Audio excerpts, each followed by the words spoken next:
Hello guys, welcome back to channel. അപ്പൊ ഇന്ന് എന്താ സ്പെഷ്യല്? അതെ, ഉണ്ണിക്കുട്ടന്റെ കല്യാണം. എല്ലാരും മറ്റേ ടൈറ്റിൽ കണ്ടിട്ടുണ്ടാവുമല്ലോ, ടൈറ്റിൽ അല്ല തംബ്നെയിൽ. അപ്പം ഉണ്ണിക്കുട്ടന്റെ കല്യാണം ഇന്നലെ ഭയങ്കര സംഭവ ബഹുലമായിരുന്നു ഗൈസ്.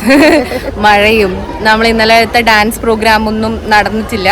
പിന്നാണ് ഡാൻസ് പ്രോഗ്രാം എല്ലാം നമ്മൾ സെറ്റ് ചെയ്തിട്ടുള്ളത്. അതുകൊണ്ട് തലേദിവസത്തെ വീഡിയോ ഞാൻ ഇതിൻ്റെ കണ്ടിന്യൂസ് ആയിട്ട് ഇടുന്നുണ്ട്. എന്ന് വെച്ചാൽ ഇതിൻ്റെ ബാക്കി ഞാൻ ഇടാൻ പോകുന്നതിന് തലേദിവസം, അത് കഴിഞ്ഞിട്ടാണ് കല്യാണം.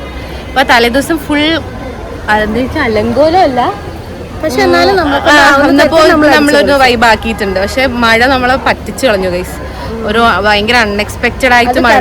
ഫുഡ് കഴിക്കുന്ന ടൈം പക്ഷെ കുഴപ്പമില്ല, എന്നാലും നമ്മൾ വിട്ടു കൊടുക്കരുതല്ലോ.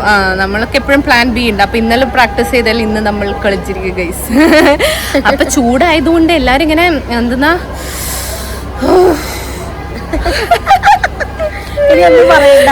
പറയണതൊക്കെ മനസ്സിലായി കാണുമല്ലോ അല്ലേ? അപ്പൊ നമുക്കിനി കല്യാണം ഫസ്റ്റ് തലേദിവസം കാണാം, പിന്നെ കല്യാണം കാണാം. ഓക്കെ, കമോൺ, ഫുള്ള് കാണണം ഗൈസ്, സ്കിപ്പ് ചെയ്ത് പോകരുത് പ്ലീസ്. അങ്ങനെ നമ്മളെ കലാപരിപാടി തുടങ്ങിയത്, അതായത് ഉണ്ണിയുടെ കല്യാണ തലേ ദിവസത്തെ പരിപാടി തുടങ്ങുന്നത് നിഷേച്ചിയുടെ ഹാപ്പി ബർത്ത്ഡേ വെച്ചാണ് ഗൈസ്. അന്ന് നിഷേച്ചിയുടെ ബർത്ത്ഡേ ആയിരുന്നു. ആക്ച്വലി ഈ വീഡിയോ നടക്കുന്നത് ഒരു 3-4 മാസം മുന്നെയാണ്. മെയിലായിരുന്നു ഉണ്ണിയുടെ കല്യാണം. ഞാൻ വീഡിയോ എടുത്ത് എഡിറ്റ് ചെയ്തിടാൻ കുറച്ച് സമയം എടുത്തു, എൻ്റെ തെറ്റാണ്, I admit it. But still enjoy guys, ഈ വീഡിയോ നിങ്ങൾ എൻജോയ് ചെയ്യണം. അങ്ങനെ നിഷേച്ചിയുടെ ബർത്ത്ഡേക്ക് പെട്ടെന്നായിരുന്നു നമ്മൾ നിഷേച്ചിയുടെ ബർത്ത്ഡേ ആണെന്ന് പറഞ്ഞത്. അപ്പോൾ കേക്കൊന്നും സംഘടിപ്പിക്കാനുള്ള ഒരു സമയം ഉണ്ടായിരുന്നില്ല. അതുകൊണ്ട് നമ്മൾ അവിടെ ഒരു വത്തൊക്കെ ഉണ്ടായിരുന്നു.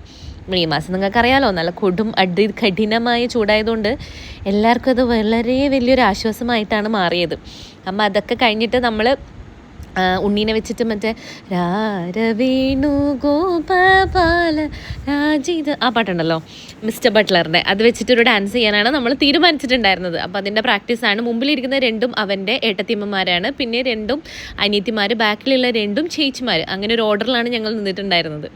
അപ്പോൾ അതൊക്കെ കഴിഞ്ഞ് രസിച്ചാണ് മറ്റവർ വേറൊരു രാധയില്ലേ, ആ രാധ. അങ്ങനെ അപ്പോൾ നല്ല ഫണ്ണായിരുന്നു ഡാൻസ് പ്രാക്ടീസ് എല്ലാം. എല്ലാവരും നാട്ടിൽ വരുമ്പോൾ ഭയങ്കര രസമാണ്. എനിക്കിങ്ങനെ ഫാമിലി ഗെറ്റ് ടുഗദറൊക്കെ ഭയങ്കര ഇഷ്ടമുള്ള ഒരാളാണ് ഞാൻ. ഒറ്റയ്ക്കിരിക്കാൻ തീരെ താല്പര്യപ്പെടാത്ത ഒരാളാണ്. I always need people. എനിക്ക് ചുറ്റും എപ്പോഴും ആൾക്കാരുള്ളതാണ് എനിക്കൊരു ആശ്വാസം. ഒറ്റക്കായാലും എനിക്ക് ചിലപ്പോൾ ഭ്രാന്തായി പോകും ഗൈസ്. അപ്പോൾ അത് കഴിഞ്ഞ് നമ്മൾ രാത്രിയത്തെ പരിപാടിക്ക് ഫുൾ ഗ്ലാമപ്പായി മുടിയൊക്കെ ഞാൻ സെറ്റ് ചെയ്ത് സ്ട്രെയിറ്റ് ചെയ്ത് വന്നതും മഴ പെയ്തതും ഒരുമിച്ചായിരുന്നു ഗൈസ്. മഴ എന്ന് വെച്ചാണ്ടല്ലോ, നമ്മൾ പ്രിപ്പയർഡ് ആയിരുന്നില്ല. കാരണം മഴയുടെ ഒരു ആഞ്ചൽ പോലും എവിടെയും ഉണ്ടായിരുന്നില്ല. അതുകൊണ്ട് തന്നെ ആരും ഒട്ടും പ്രിപ്പയർഡ് ആയിരുന്നില്ല. പെട്ടെന്നാണ് ഒരു മഴയും ഇടിയും, അയ്യോ ഫുൾ കോളായിരുന്നു തലേ ദിവസം. ഉണ്ണി വാസ് റിയലി ടെൻസ്ഡ്. ഈ കാണുന്ന വൈബൊന്നും ഉണ്ണിക്കൊന്നുണ്ടായിരുന്നില്ല. പിള്ളേരൊക്കെ ഡാൻസൊക്കെ പഠിച്ച് ഇനി എന്ത് ചെയ്യും മല്ലിയ എന്നുള്ള രീതിയിലായിരുന്നു നിന്നത്. അപ്പം നമ്മുടെ പവിയേട്ടൻ ഒരു മൈക്ക് എടുത്തിട്ട് വന്നു, വാടാ മക്കളെ എന്ന് പറഞ്ഞു. അങ്ങനെ നമ്മൾ പവിയേട്ടനും ഞാനും പിന്നെ ദീപു ചേച്ചി ഒരു പാട്ട് പാടിന്. ആ പാട്ട് ഞാൻ ഇടുന്നില്ല, കാരണം ഇട്ടാലും പിന്നെ നമ്മൾ സബ്സ്ക്രൈബേഴ്സിൽ ഓടിപ്പോകുന്നുള്ള കാര്യം 100% ഉറപ്പായതുകൊണ്ട് ആ പാട്ട് ഞാൻ ഇടുന്നില്ല. ബാക്കി നമ്മൾ പിള്ളേരെ ഡാൻസൊക്കെ ഉണ്ടായിരുന്നു. അത് കഴിഞ്ഞ് ഞങ്ങൾ ഡാൻസ് ഉണ്ടായിരുന്നു. ഇതാട്ടെ ഞാൻ പറഞ്ഞ ഡാൻസ്, ഇതിൻ്റെ ഓഡിയോ ഇടണം എനിക്ക് ഭയങ്കര ആഗ്രഹമുണ്ട്. ബട്ട് ഗൈസ് കോപ്പിറൈറ്റ് തരുമാർ. അപ്പോൾ എപ്പോഴെങ്കിലും ഭാഗ്യം ഉണ്ടെങ്കിൽ ഞാൻ എന്തെങ്കിലും ഷോർട്സിൽ ഇടുമ്പോൾ നിങ്ങൾ കണ്ടോളൂ. അങ്ങനെ നല്ല രസമുണ്ടായിരുന്നു. എല്ലാവരും ഭയങ്കര അഭിപ്രായം പറഞ്ഞ ഡാൻസാണ്. ഞങ്ങൾ ഈ ഡാൻസ് തലേ ദിവസം കളിച്ചു, പിറ്റേ ദിവസം കളിച്ചു, അങ്ങനെ എല്ലാ ദിവസവും ഈ ഡാൻസ് കളിച്ചു. നല്ല രസമുണ്ടായിരുന്നു. എല്ലാവരും കൂടെ കളിക്കുമ്പോൾ ഭയങ്കര ഫണ്ണായിരുന്നു. ഈ കാണാൻ ഭംഗിൻ്റെക്കാളും ആ ഒരു മൊമെൻറ്റ് ഭയങ്കര നല്ലതായിരുന്നു. ചേച്ചിമാരും ഏട്ടത്തിയമ്മമാരും ഏച്ചിമാരും അനിയത്തിമാരും അങ്ങനെയൊക്കെ കൂടി നല്ല ഒരു അടിപൊളി വൈബാക്കി. അങ്ങനെ ഞങ്ങൾ 3-4-5 ഡാൻസ് പ്രാക്ടീസ് ചെയ്തിട്ടുണ്ടായിരുന്നു. പ്രാക്ടീസ് അല്ല, ദീപു ചേച്ചി ഞങ്ങൾക്ക് സ്റ്റെപ്പ് കാണിച്ചു തരും, ഞങ്ങളത് നോക്കി കളിക്കും. ദീപു ചേച്ചി ആ നടുക്ക് നിൽക്കുന്ന ബ്രൗൺ ഇട്ട ചേച്ചിയാട്ടാ. ദീപു ചേച്ചി ദുബായിൽ നിന്ന് വന്നാൽ മാത്രമാണ് ഈ വൈബ് സൃഷ്ടിക്കപ്പെടുന്നത്. കാരണം നമ്മളൊക്കെ കുറച്ച് മടിച്ചികളാണ്. ദീപു ചേച്ചി വന്നാൽ മാത്രമേ നമ്മളെ തല്ലി പഠിപ്പിക്കുകയുള്ളൂ. നമ്മൾ ഡാൻസ് പഠിപ്പിക്കുന്ന ദീപു ചേച്ചിയാണ് കേട്ടോ. അങ്ങനെ കുടുംബത്തിൽ കല്യാണം കഴിച്ച് വന്നവരും പിന്നെ കഴിച്ചു പോയവരും പിന്നെ കഴിക്കാത്തവരും എല്ലാം നർത്തകിമാരായതുകൊണ്ട് വലിയ പ്രശ്നമില്ല. ഡാൻസ് അങ്ങനെ 2 സ്റ്റെപ്പ് കളിച്ച് എല്ലാവരും പിന്നെ അങ്ങ് കാണിച്ചോളും.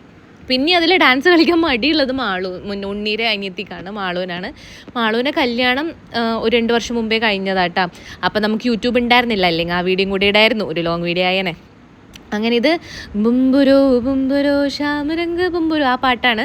ഇത് നമ്മൾ ചിന്നുവിൻ്റെ കല്യാണത്തിന് കളിച്ചതാണ്. അങ്ങനെ ഉണ്ണീരെ കല്യാണത്തിന് കളിച്ചു, കല്യാണത്തിന് അന്ന് കളിച്ചു, തലേ ദിവസം കളിച്ചു. അങ്ങനെ ഞങ്ങളൊരു ഡാൻസ് കളിച്ചാൽ പിന്നെ അത് എല്ലാത്തിലും കളിക്കും. അതാണ് നമ്മുടെ ഒരു പ്രത്യേകത. ഇത് കല്യാണത്തിൻ്റെ അന്ന് എല്ലാവരും നല്ല തരുണീ മണികൾ. എനിക്ക് അന്ന് ഏറ്റവും ഇഷ്ടപ്പെട്ട ദീപു ചേച്ചി. സുന്ദരിയായിരുന്നു, നല്ല ഗ്രീൻ സാരി ഉടുത്തിട്ട് എല്ലാവരും സുന്ദരിയായിരുന്നു. ബട്ട് ദീപു ചേച്ചിനെ എനിക്ക് ഭയങ്കര ഇഷ്ടമായി ഗൈസ്. ദീപു ചേച്ചി ഒരു ഫോട്ടോ ഉണ്ട്, ഞാനിവിടെ കൊടുക്കുമായിരുന്നു. അപ്പോൾ അത് കഴിഞ്ഞിട്ട് നമ്മൾ ഉണ്ണിക്കുട്ടൻ്റെ കല്യാണത്തിൻ്റെ സമയമായി. പിന്നെ അവിടെ ലവ് മാരേജ് ആയിരുന്നു. അങ്ങനെ അവരുടെ ഡ്രീം കം ട്രൂ നടക്കാൻ പോവുകയാണ് ഗൈസ്. അവരുടെ D-Day. ആ താടി വെച്ച് ബാക്കിൽ നിൽക്കുന്ന ആളാണ്, അതാണ് സച്ചിൻ, മാളുവിൻ്റെ ഹസ്ബൻഡ്. മാളുവിനെ കണ്ടല്ലോ, യെല്ലോ സാരി. അങ്ങനെ അച്ഛനാണ്, നമ്മളെ ഭാസ്കരൻ അച്ഛനാണ് നിന്ന് നേതൃത്വം വഹിക്കുന്നത്. കാരണം ഉണ്ണീരെ അച്ഛൻ ഒരു 5 വർഷം മുമ്പേ മരിച്ചു പോയതാണ്. നമ്മൾ എൻ്റെയും മൈതട്ടൻ എൻഗേജ്മെൻറ്റ് കഴിഞ്ഞ ആ ഒരു സമയത്ത്, കൊറോണ ടൈമിൽ. ഇത് എൻ്റെ കസിൻസാണ്, അവർ കല്യാണം പ്രമാണിച്ച് വന്നിട്ടുണ്ടായിരുന്നു. അങ്ങനെ കല്യാണമൊക്കെ കഴിഞ്ഞു. ചെറിയ വീഡിയോ ആണ് ഗൈസ്, എന്നെ ആരും തെറി പറയരുത്, ഞാൻ വീഡിയോ എടുക്കാൻ മറന്നുപോയി കുറേ സന്ദർഭങ്ങളിൽ. I was really enjoying the moment. അപ്പോൾ അമ്മേനെ കണ്ടില്ല എന്നാരും പറയരുത്, അമ്മ നല്ല അടിപൊളി സുന്ദരിമണിയായിട്ടുണ്ടായിരുന്നു അന്ന്. മുരളിയേട്ടൻ നോക്കുന്നുണ്ടോ ചേച്ചി. അപ്പോൾ ഇതൊരു കുഞ്ഞു വീഡിയോ ആണ്. എല്ലാവരും ലൈക്ക് ചെയ്യണം, ഷെയർ ചെയ്യണം, സബ്സ്ക്രൈബ് ചെയ്യണം. നമ്മൾ ഇനിയും നല്ല നല്ല വീഡിയോസായിട്ട് ഉടൻ തന്നെ വരുന്നതാണ്. അപ്പോൾ എല്ലാവർക്കും ബൈ.